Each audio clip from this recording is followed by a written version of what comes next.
After being all negative with my last two top 10 flop videos, we've officially entered the Christian's Court Award season, where I look at some of the most defining players and moments of the 2024 season, first starting with the most improved women's tennis athletes. For all 10 of these ladies, this season was by far the best of their careers. I'll delve into a bit of how they reached this new high and give my thoughts on whether they can maintain this upward trajectory for next season. Hey, I'm Christian Bassnight and welcome to Christian's Court, where I cover tennis from all angles. If you have not yet already, make sure you subscribe and click that notification bell so you're notified whenever I post my most improved men's video as well. The threshold to make this list is obviously improvement in form, but also the woman had to finish 2024 ranked inside the top 50. You'll probably see some other names of women who improved in my upcoming comeback players of the year or players to watch in 2025 videos. Now, starting us off at number 10 is Katie Boulter, who ended 2023 outside the top 50, but she'll finish this year inside the top 25. Katie went from losing in qualifying of majors last year to being seeded in 3 of the 4 in 2024. And I first heard of the Brit in early 2019, where she played Serena Williams at the Hopman Cup, and she seemed primed for a breakout season that year. However, Boulter suffered a spinal stress fracture while competing in the Fed Cup, which sidelined her for the remainder of that season and caused her to fall nearly outside the top 400. Boulter, though, always seemed to excel on the grass. In 2021, she played an awesome match, pushing Sabalenka to 3 sets in the women's second round. And in 2022, she beat Karolina Pliskova twice at Eastbourne, then at Wimbledon, where the Czech was the reigning runner-up. Then in 2023, Boulter claimed her first tour-level title at Nottingham, which sent her back inside the top 100 for the first time since 2019. Boulter opened her 2024 season with a big confidence-boosting win over Jessica Pegula at the United Cup. This was Katie's first victory over a top 5 player and is to date the biggest win of her career rankings-wise. About a month or so later, Boulter claimed her second title of her career and her biggest, the San Diego 500. There, she knocked out 4 seeds in a row, and the victory shot her inside the top 30. Boulter did not build on her ranking that much during the clay swing, as she maintained her winless streak on the dirt at the tour level main draw. However, she did defend her Nottingham title to keep her ranking afloat around the 30s, and she ended her regular season with a final showing in Hong Kong, solidifying her top 25 finish. Boulter has always been a solid ball striker, but this season I've noticed that she's been more consistent overall with her ground strokes, and she improved her serve, which is still, though, prone to some double fault woes. It also helps that Katie is seemingly getting motivated by her boyfriend, Alex de Minaur, who is also playing his best tennis right now. Both of her titles in 2024 came in the same weekend as de Minaur when he lifted trophies on the ATP Tour. I've also noticed that Boulter looks physically stronger out there, which of course aids her very well in competition. I think the next step for Katie is going deep at the majors and the 1000 tournaments, and also getting more scalps over top 20 and even top 10 players. She also needs to work on actually winning matches on the clay too, because that's a big chunk of where she needs to be gaining points and building up that ranking. 2025 could be even bigger for Boulter, and I'm eager to see whether she can be a consistent top 20 player herself. Ninth is 23-year-old Lulu Sun, who had the biggest rankings jump here on this list from 214 to 40 in the world. Sun played collegiate tennis at UT Austin, and with them she won the NCAA team title in 2021 and then graduated in the following year of 2022 and turned pro that same year. Sun did not play a single tour level match in 2023, as she primarily grinded it out on the ITF circuit. Sun played a handful of tour-level tournaments in the first half of 2024, but still she primarily competed in ITF tournaments. The Kiwi's entire life changed, though, after she saved a match point in her second-round Wimbledon qualifying match before ultimately making the main draw. There, she scored a first-round upset over Australian Open finalist and 8th seed Qinwen Zheng for her first completed victory over a top 100 player. Sun also defeated Emma Raducanu in the round of 16 to become the 7th qualifier to make the Elite 8 at SW19. Sun also became the first New Zealand woman to achieve this feat. Donna Vekic ended Sun's Cinderella run in the quarterfinals, but the Kiwi had one more good run in her this season when she reached the Monterey 500 finals to crack the top 50. Unfortunately, Soon suffered an injury during her US Open first round match, and she ended her season soon after, and that prevented her from building upon her ranking even further in the Asian swing. Still, Soon impressed me so much with her Wimbledon run. She is not a tall woman, but she packs a massive punch, and she almost looked like Petra Kvitova reincarnated out there. I think it will be challenging for Soon to replicate that same success at the highest level next season, but I do see Soon at least being a consistent top 50 player. Her run to the Monterrey finals is a good omen, and I think that she's also, of course, still pretty young at 23 years old, so she has time to improve even more. Speaking of young talent, 17-year-old Mira Andreeva is my number 8 most improved player, as the Russian increased her ranking by over 40 points. This was a very strong sophomore season for Andreeva, who was the 2023 WTA Newcomer of the Year, going from outside the top 290 to just outside the top 50 last year. Mira was also able to play more tournaments this season after she turned 17. Of course, the WTA does have its age eligibility limits. Andreeva started her season strong at the Australian Open, as she made the second week there for the first time after knocking out 6-seeded Ons Jabeur, Love, and 2 in the second round. Andreeva withdrew from a few 1,000 tournaments in Doha and Miami soon after, citing arm tendonitis. Mira made up for that lost time during the clay stretch, first making the Madrid quarterfinals, beating 3 seeds in a row to do so. She did one better though at Roland Garros, where she knocked out world number 2 Aryna Sabalenka in the quarterfinals. Yes, Sabalenka struggled with a stomach virus there in that match, but it was still a very strong, impressive effort from the young Russian. Despite falling in the first round at Wimbledon, Andreeva achieved another big career milestone soon after, where she claimed her first tour level title at the Yassi 250 tournament in Romania. Mira fell early though at the US Open, but she still had a solid finish to her year, as she made the quarterfinals of Cincinnati and Beijing before finishing runner-up at Ningbo in the 500 there. I said this before, but I believe Mira is the closest thing that we have to a modern day Martina Hingis. Aside from her also being a high achiever at an early age, the Russian also has a very high tennis IQ with various shots in her arsenal, so she can defeat opponents in various different ways.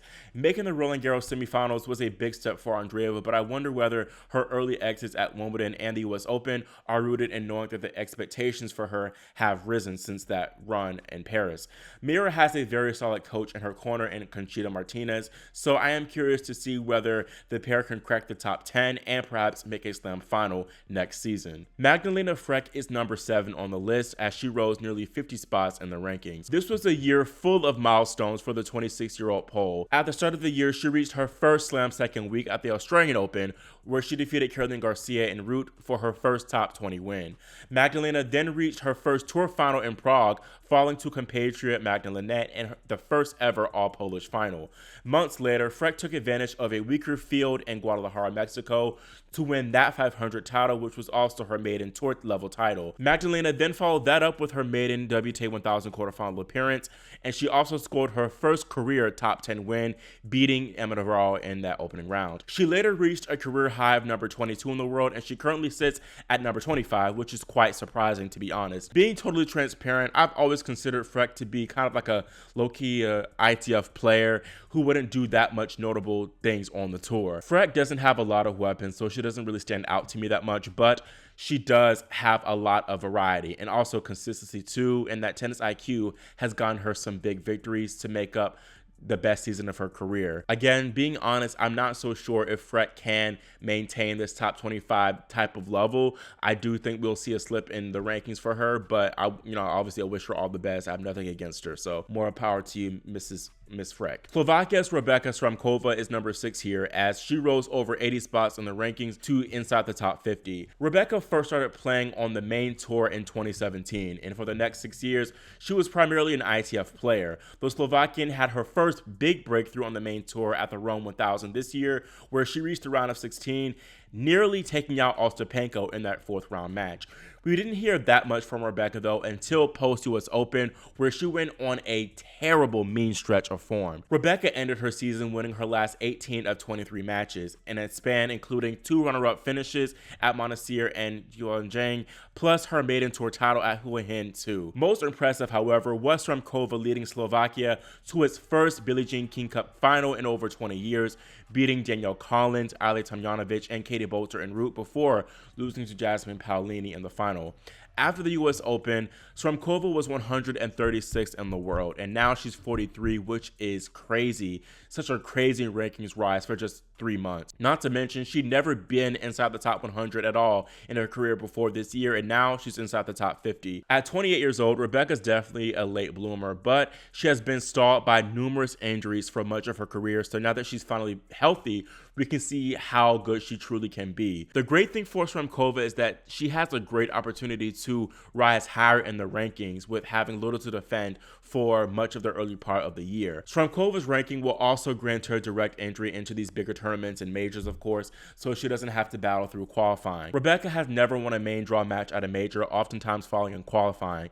I can see her for sure have a big run at a slam next year, as soon as Melbourne, to be honest. And if she doesn't, at least believe that she will be seeded by the time of Roland Garros. Kicking off the top 5 is Emma Navarro, who was also 5th on this very list when I made it last year. In 2023, Navarro rose over 100 spots in the rankings, finishing 132nd. Much of that was thanks to her extensive success on the ITF circuit, so many, including myself, were very intrigued to see if she could maintain that same success on the main tour level, and boy, did she prove herself in 2024. Navarro claimed her first tour title at the start of the year in Hobart. Emma had her first breakthrough moment on the big stage though at Indian Wells, where she upset world number 2 and reigning Australian Open champion Aryna Sabalenka in the round of 16 to reach her maiden 1000 quarterfinal. That victory was integral in giving Navarro the confidence to perform well at the majors, as she made the Roland Garros 4th round, Wimbledon quarterfinals, and then the US Open semifinals. At both Wimbledon and the US Open too, Navarro knocked out compatriot Coco Gauff in the 4th round. Unfortunately, Navarro had a disappointing end to her 2024, as she did not win a tour level main draw match since the US Open. Emma did suffer from an illness which definitely further derailed her in her last few months of the year, but that does not take away from how awesome the season has been for the American. Emma has had a rather meteoric rise in the past few seasons, and it's definitely thanks to her extensive match reps. Even aside from her ITF success in 2023, Navarro did not shy away this year from playing in 250s and even 125 tournaments, and even when she was a top 10 player. This did draw some controversy though, but still, I say don't hate the player, hate the game. The signs of Navarro's rise were definitely evident late last year. It was more a matter of her getting experience playing and then ultimately beating the top players, which she got accustomed to doing pretty fast. Navarro has a very pleasing game, to be honest. She has an all-around game to her with the ability to dictate from the ground, especially with that big forehand of hers, but she can also mix it up with slices and great hands up at the net as well. I think Navarro will win a slam in the future. She's only 23 years old, so I feel like she has a good number of years left to do so. She was kind of close at the US Open this year, but perhaps the next step for her is to win a 1000 tournament first. Next at number 4 is Emma Navarro's best friend, Qinwen Zheng, who jumped 10 spots to inside the top 5. 2022 was her first big breakthrough season, as the Chinese woman was named the WTA Newcomer of the Year thanks to a few solid runs in Paris, Toronto, and Tokyo. Qinwen received another honor from the WTA the following year, being heralded as the women's most improved player of that season. Late 2023 is also when Qinwen got blindsided and dumped by former coach Wim Pazet, which caused her to rehire Pera Riba. Riba and Zheng's reunion brought almost immediate results, as Qinwen reached her maiden major final at the Australian Open. Zheng lost to defending champion Sabalenka in the final, but the run helped her crack the top 10 for the first time, becoming the second Chinese player to do so after Li Na. Zheng had a pretty mid next few months or so after that Australian Open run. She failed to progress past the quarterfinals in her next 10 tournaments, and she suffered early exits at both Roland Garros and Wimbledon. That first round Wimbledon loss to Lulu Sun was definitely the catalyst to Qinwen's 180 in form post SW19, where she went 37-6.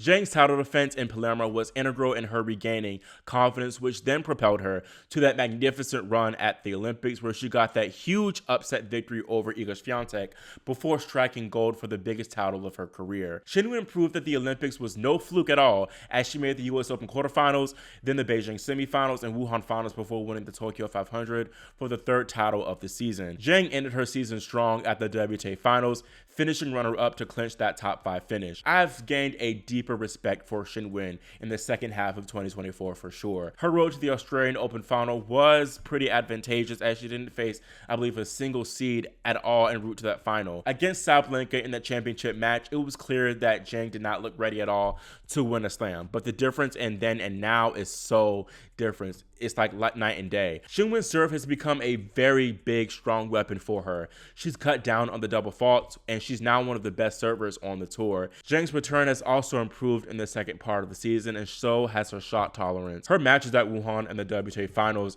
told me that she's here to stay as a consistent top 5 player, and it's only a matter of time before she lifts that slam title, and I wouldn't be surprised if that moment came in 2025. Third is Anna Kalinskaya, who went from outside the top 75 to inside the top 15 thanks to her standout 2024 season. Kalinskaya first got people's attention in 2019 when she upset 2017 US Open champion and world number 10 Sloane Stephens in the opening round of the Open under Arthur Ashe Stadium under the lights. However, we wouldn't hear much from the Russian until years later when she started getting more consistent top 20 wins. Anna rose in the rankings in late 2022 and early 2023, but she unfortunately suffered a left leg injury while competing in the 2023 Italian Open. The issue forced her to miss nearly 4 months of competition, which took a hit to her ranking. Kalinskaya finished that season strong though, making back-to-back 125 finals, winning the Dow Tennis Classic, which was an omen for great things in store for 2024. The 26-year-old enjoyed a tremendous start to her season, making her maiden major quarterfinal at the Australian Open, beating Sloane and Jasmine Paolini en route. Perhaps more impressive though was her run to the Dubai finals, where, as a qualifier by the way,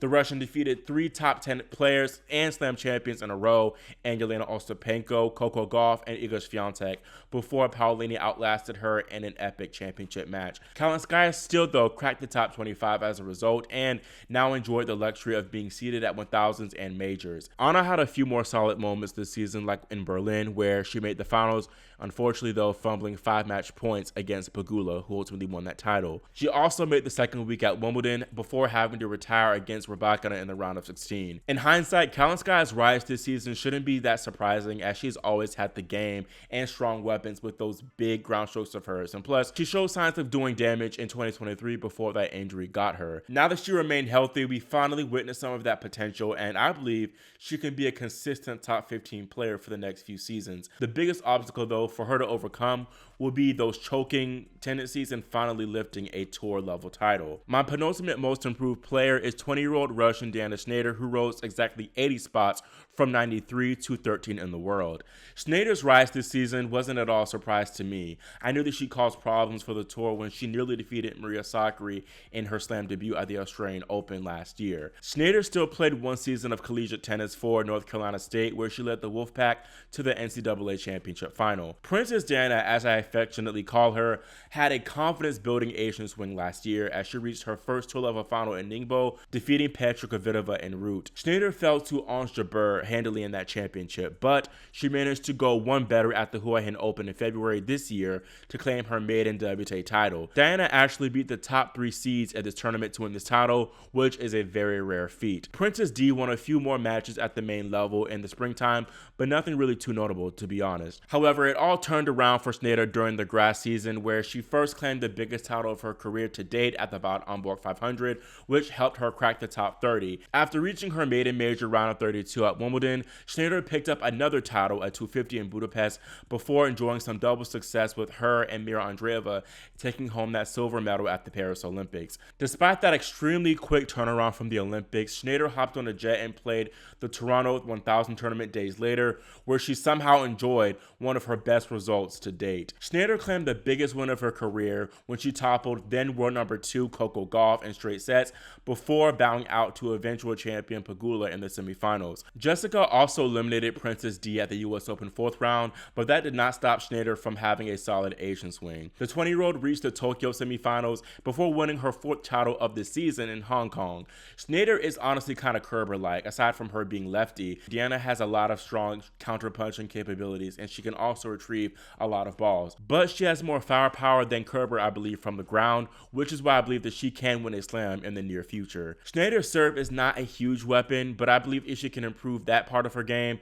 I can see her with a top 10 finish for sure in 2025. And finally, this should come as no surprise, but my 2024 most improved player is Jasmine Paolini, who enjoyed an outstanding rankings boost from 30 at the end of 2023 to now a career high ranking of number 4 in the world. This is also the highest ranking for an Italian woman in the Open era. When I saw Paolini compete at the United Cup, I knew 2024 was going to be her big breakthrough season, but I couldn't have imagined for it to be this good. At 28, Paolini has been around for a minute, but she only really started making splashes, notable splashes, last season when she made 2 tour level finals and also her maiden 1000 quarterfinal at Cincinnati. Jasmine was seeded for the first time at a slam at this year's Australian Open, where she also made her first slam second week, falling to Kalinskaya in the round of 16. Jasmine got her lick back though in the Dubai finals, where she defeated the Russian for her first 1000 title and by far the biggest title of her career. Of course, the Kalinskaya win was key,